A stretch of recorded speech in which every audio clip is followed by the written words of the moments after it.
Joining me now is Eugenio Zuccol, who organised Pope Francis with the artists, bringing together the late Pope and a group of distinguished artists. Eugenio, great to have you with us. I wonder if you can tell us about that meeting with the Pope in 2022 and your memories of that day.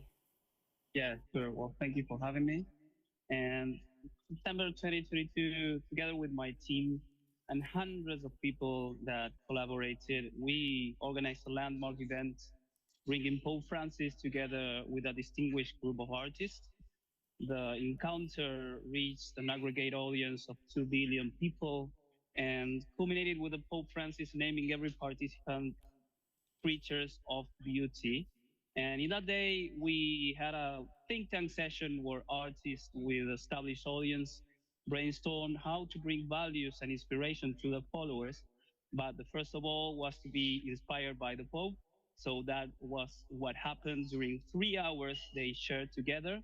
And yeah, we counted with the presence of actors like Hayley Atwell, Patricia Heaton, David Oyelowo, Jessica Oyelowo, Jonathan Rumi, and producers like Pete Docter, co-founder in Pixar, Dan Lin, chairman in Netflix Films, and artists like Marcus Mumford, Alicia Cara, and J Balvin.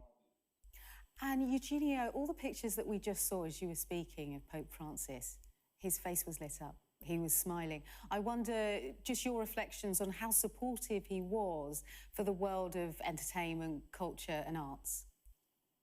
He was definitely an artist lover and definitely very into arts.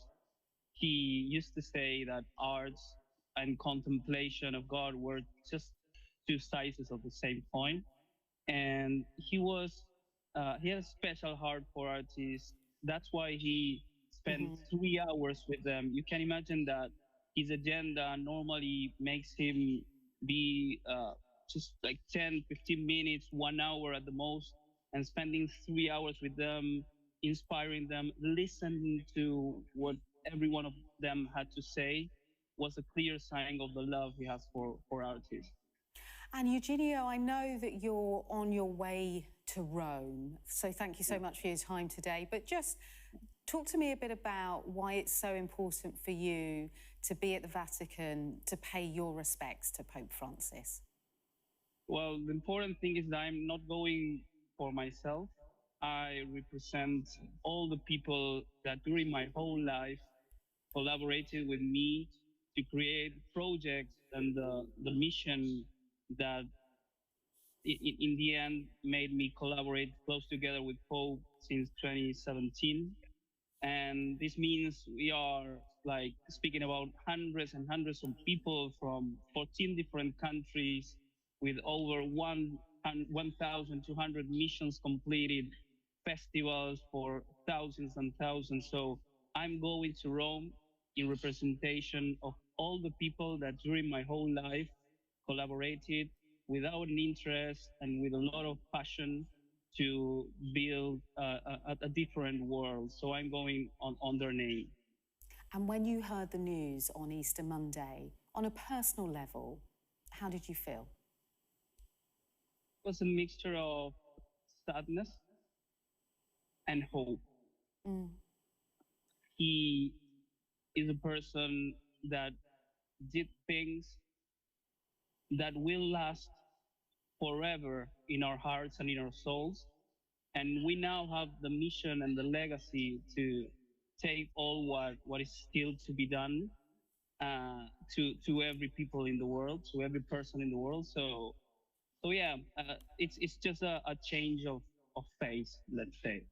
And now we had this intercession from heaven for achieving all this. I can see how moved you are, and it's really important, isn't it, to pause and take a moment and really reflect on what it means personally. But I wonder, while you're here, we know that Pope Francis, he wasn't a traditionalist in the usual Catholic sense, but I wonder if you can reveal to viewers, you know, did he have a personal taste in music or modern art and culture? Was there a particular artist he was quite fond of? Yes, he was very great fan of tango. So he also was a fan of of classical music. So that was he was now an 88-year-old person, was born around the 30s, I think. So yeah, obviously a generation from yeah, he was a man of his generation. But tango music was Argentinian music that he liked a lot.